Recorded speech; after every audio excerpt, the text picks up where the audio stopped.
seconds. I saw this illumination that was moving with respect to the stars. For decades, Buzz Aldrin has carried the weight of history as one of the few humans to walk on the moon. Calm, measured, and rarely sensational, he has guarded his experiences with astronaut precision. Now, in a moment that feels deeply personal, he hints that the moon may not be what we have always believed.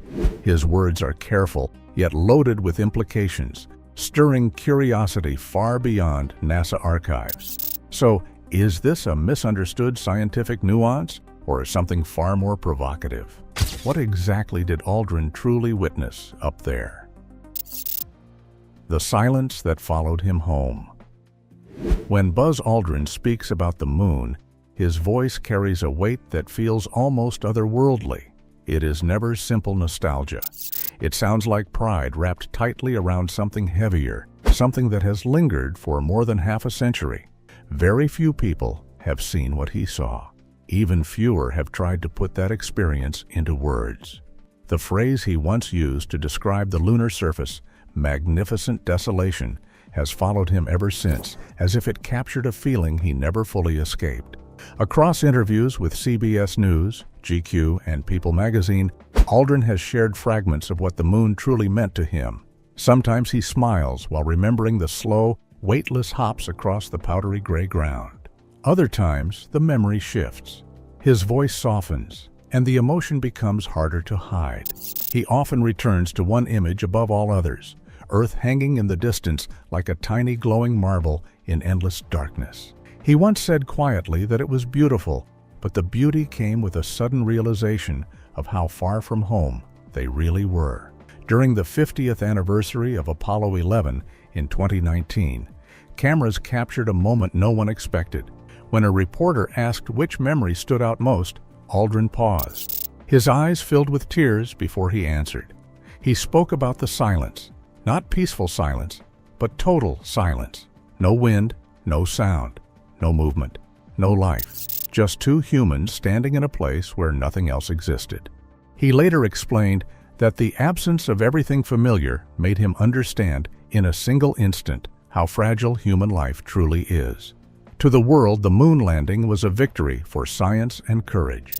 For the men who stood there, it was also deeply unsettling. Aldrin's tears were not about fear or failure. They were about understanding. He once reflected that they were farther from home than anyone in history had ever been, yet somehow he felt closer to everything at the same time. That contradiction defined the experience. The moon was empty and indifferent, yet it forced a powerful sense of perspective. He described the feeling as existential vertigo. Standing on a surface that does not care whether you existed or not changes the way you think. The horizon curved softly. The sky was pure black. Even your own heartbeat felt loud in the silence. That moment reshaped his understanding of humanity's place in the universe. The weight of that realization did not stay on the moon. It followed him back to Earth. After Apollo 11, Aldrin struggled with fame, expectations, and meaning. The mission had given him purpose, but it had also taken away a certain innocence. Returning to ordinary life felt strange after witnessing infinity. People who met him later in life often noticed two sides to him, the precise engineer and the quiet philosopher. Beneath his technical focus lived a reflective sadness that never completely faded. In a 2024 People magazine interview, Aldrin gave a rare glimpse into what the moon still means to him. He smiled faintly and said it was not what people think. It was not just rock and dust. It was a reflection. Looking out at that barren world forced him to look inward. The moon stripped away illusions and reminded him how small and temporary humanity truly is. Even now, anniversaries and documentaries reopen that emotional wound. He once admitted that you never really leave the moon. It stays somewhere behind your eyes long after the mission ends. So what did Buzz Aldrin see on the moon that still haunts him till date?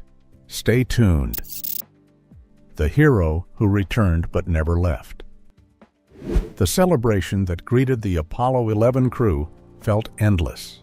When they returned to Earth in 1969, the world erupted with pride. Parades filled the streets of New York and Chicago. Crowds stretched for miles, waving flags and cheering until their voices cracked. Cameras followed every movement as the astronauts rode through the cities in open cars, symbols of human achievement under the bright summer sun. Buzz Aldrin smiled and waved, his silver suit catching the light. To the public, he looked exactly how a hero should look. Inside, the feeling was very different. While the crowds roared, part of him still stood on the silent surface he had left behind. The noise of celebration could not replace the emptiness he carried home. In the weeks that followed, Aldrin stepped into the role expected of a national icon. He met presidents, accepted medals, and spoke to packed rooms filled with scientists, military leaders, and children who dreamed of space. The schedule never slowed. Every day demanded new speeches, new interviews, and new explanations of what the moon had been like. But people close to him noticed the change almost immediately. During interviews, his answers grew shorter. At parties, he often drifted to quiet corners, watching rather than speaking. Friends later recalled finding him awake late at night, lost in thought, as if his mind had not fully returned to Earth. Even in professional settings, colleagues noticed moments when he seemed distant. While Neil Armstrong and Michael Collins handled public attention with ease, Aldrin often appeared restless, polite, but detached. Some of those who knew him best believed he was not haunted by what he saw on the moon, but by what he understood there. The mission had stripped away the noise of everyday life. Back on Earth, ordinary routines felt strangely unreal. Fame made the feeling stronger. Everywhere he went, people asked the same question: what was the moon really like? He struggled to answer. He once admitted that describing it felt impossible, because no one could truly understand the silence. To the world, the moon represented glory. To him, it became a reminder of how small humanity really is. He later told a reporter that returning to grocery stores and traffic lights felt strange after seeing infinity. As the years passed, the emotional weight did not disappear. Aldrin later spoke openly about battling depression and a deep sense of loss. The mission had ended, but the silence had not. According to several accounts, he spent many nights awake, replaying the landing again and again in his mind. Friends noticed how often his gaze drifted toward the night sky, as if searching for something left behind. They described two sides of him living side by side: the engineer who trusted science and the philosopher who could not stop questioning it. Over time, Aldrin admitted that he never truly left the moon. He said it stayed somewhere behind his eyes, always present. The feeling that troubled him for years eventually became the source of a quiet statement he would repeat decades later, 6 words that many dismissed as poetic metaphor. "The moon," he said, "is not what people think." For a long time, those words were treated as emotion rather than evidence. But as new discoveries began to emerge, some scientists started asking whether there was more to his statement than anyone first believed, and whether the silence he carried home was only the beginning of a much larger question. And now, could Buzz Aldrin's cryptic claim about the moon hide a truth we've only just begun to uncover? Keep watching. When science began to catch up.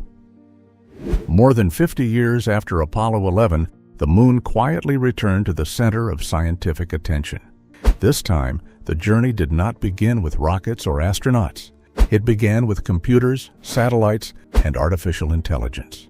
Decades of Apollo photographs, measurements, and rock samples were scanned again using powerful modern tools. Data that once sat in archives was brought back to life. As researchers revisited the evidence, the results began to challenge long-held assumptions, and in a surprising way, they echoed the feeling Buzz Aldrin had struggled to describe since 1969. One of the earliest clues came from instruments the Apollo crews left on the lunar surface. During the 1970s, seismometers recorded small moonquakes caused by meteoroid impacts. At the time, the readings were filed away as part of the mission's scientific legacy. Years later, scientists revisited the recordings with advanced analysis software and noticed something unusual. Each time the moon was struck, the vibrations did not fade quickly, like earthquakes on Earth. Instead, they lingered for nearly an hour. NASA engineers famously described the phenomenon by saying the moon rang like a bell. That strange behavior suggested the lunar interior was not solid in the way scientists once assumed. It appeared to be layered in a way that allowed vibrations to travel differently, raising new questions about the moon's hidden structure. Another discovery brought the moon even closer to home. Using modern isotope analysis, researchers compared the chemical composition of lunar rocks with samples taken from deep inside Earth. The match was strikingly close. The results supported the theory that the moon was not captured from space. Instead, it likely formed billions of years ago after a massive collision tore a piece of Earth into orbit. Over time, that debris gathered and became the moon we see today. It was not a distant outsider circling our planet. It was born from the same origin. New robotic missions added more pieces to the puzzle. India's Chandrayaan-3 lander and NASA's Lunar Reconnaissance Orbiter used radar and spectrometers to study the lunar surface and what lies beneath it. Their scans revealed tiny glass beads created by ancient volcanic eruptions. Inside those beads, scientists found traces of water preserved for billions of years. The discovery suggested that the moon once held chemical activity deep below its surface, hinting at a past far more dynamic than the lifeless world many imagined. In 2023, artificial intelligence helped scientists uncover another surprising detail hidden in old Apollo data. Algorithms detected faint magnetic patterns inside lunar rocks, showing that the moon once had a molten core capable of producing its own magnetic field. At some point in its distant past, it had an active interior similar to Earth's. Radar scans of the far side also revealed massive buried metal deposits the size of mountains, likely the remains of ancient asteroid impacts from a time before life existed on Earth. Together, these discoveries reshaped how scientists understand the moon. It is no longer viewed as a cold, lifeless rock drifting through space. Instead, it appears as a dynamic piece of Earth's history, shaped by the same violent beginnings and connected by shared origins. Long before this new wave of data emerged, Buzz Aldrin had quietly insisted that the moon was not what people believed it to be. At the time, the words sounded emotional, almost poetic. Now, as evidence continues to grow, those words seem less like metaphor and more like the beginning of a realization that is still unfolding. But how did a single rocket, thousands of minds, and one daring mission ignite humanity's first steps into the unknown and change everything forever? The journey that changed everything. Long before scientists returned to the moon with computers and artificial intelligence, the story began with a mission that many believed was impossible. In July 1969, thousands of people gathered at Kennedy Space Center in Florida. Television cameras from around the world pointed toward a single towering rocket as reporters filled the press stands, waiting for history to unfold. The Saturn V stood 363 feet tall, the most powerful rocket ever built. It was not the spacecraft itself, but the machine designed to push Apollo 11 beyond Earth and send 3 men farther than any human had ever traveled. At the top of the rocket sat the crew, Neil Armstrong, Michael Collins, and Buzz Aldrin. Their journey was not built on luck or dreams. It was the result of years of relentless work by more than 400,000 engineers, technicians, and scientists. Every bolt, wire, and switch had been checked again and again. Everyone involved understood the risk. Success and disaster were separated by seconds and small details. A single failure could destroy the rocket and the lives inside it. On the morning of July 16, 1969, the astronauts arrived at Launch Complex 39A wearing white pressure suits and helmets. They paused briefly to wave at cameras before entering the elevator that would carry them to the top of the Saturn V. Inside the command module, they strapped into narrow seats surrounded by panels of switches, screens, and cables. For 2 hours, they waited while technicians completed final checks. Fuel lines hissed beneath them as the countdown continued. Around the world, millions of people watched and counted down with them. At 9:32 a.m., the engines ignited. The ground shook as flames burst from the base of the rocket. The roar was so powerful it rattled buildings miles away. Slowly at first, the Saturn V lifted from the launch pad. Then it climbed faster, rising into the sky until it disappeared from view. As the sound faded, the mission moved fully into the hands of space. Inside the spacecraft, violent shaking soon gave way to quiet. Only the hum of life support systems filled the cabin. One by one, the rocket stages separated exactly as planned. The S-4B stage ignited, pushing the spacecraft to speeds of about 24,000 miles per hour. In Houston, mission controllers tracked every detail through telemetry as the astronauts called out system checks. Even now, the smallest error could end everything. Mission reports later showed that Buzz Aldrin's heart rate remained calm as the spacecraft broke free from Earth's gravity. For 3 days, the crew traveled through open space toward the moon. Outside their window, Earth slowly shrank until it looked like a bright marble floating in darkness. At the same time, the moon grew larger with each passing hour. The journey was long and tense, but every reading showed the mission was holding steady. After 76 hours, Apollo 11 entered lunar orbit. The moon filled the window in front of them. They had reached their destination. Ahead lay the most dangerous stage of the mission. Every calculation, every hour of training, and every risk would now be tested as they prepared for the descent to the surface. And now, as Apollo 11 prepares to touch the moon, what unseen truths await in that silent, lifeless landscape beyond imagination? Stay glued. The moment humanity stepped into absolute silence. As Apollo 11 continued its orbit around the moon, the crew approached the far side, a region where radio signals from Earth could not reach them. For several long minutes, communication went completely silent. No voices from Houston, no reassurance from Mission Control. Inside the spacecraft, 3 men floated in a quiet that no human had ever experienced before. It was the first time anyone had traveled so far from every other living person. Mission transcripts later revealed that even the usual conversation inside the cabin slowed and faded. The astronauts understood the risk. If anything went wrong during those moments, they would face it alone. When the spacecraft moved back into range and communication returned, Mission Control once again heard calm and steady voices. The next stage of the mission had arrived. Neil Armstrong and Buzz Aldrin prepared to move into the lunar module, Eagle, while Michael Collins remained behind in the command module, orbiting the moon alone. The separation between the 2 spacecraft went smoothly. Soon, Eagle began its powered descent toward the surface. Almost immediately, unexpected computer alarms filled the cabin. Warning codes flashed across the onboard system, signaling that the computer was overloaded. Engineers in Houston scrambled to confirm whether the descent could continue.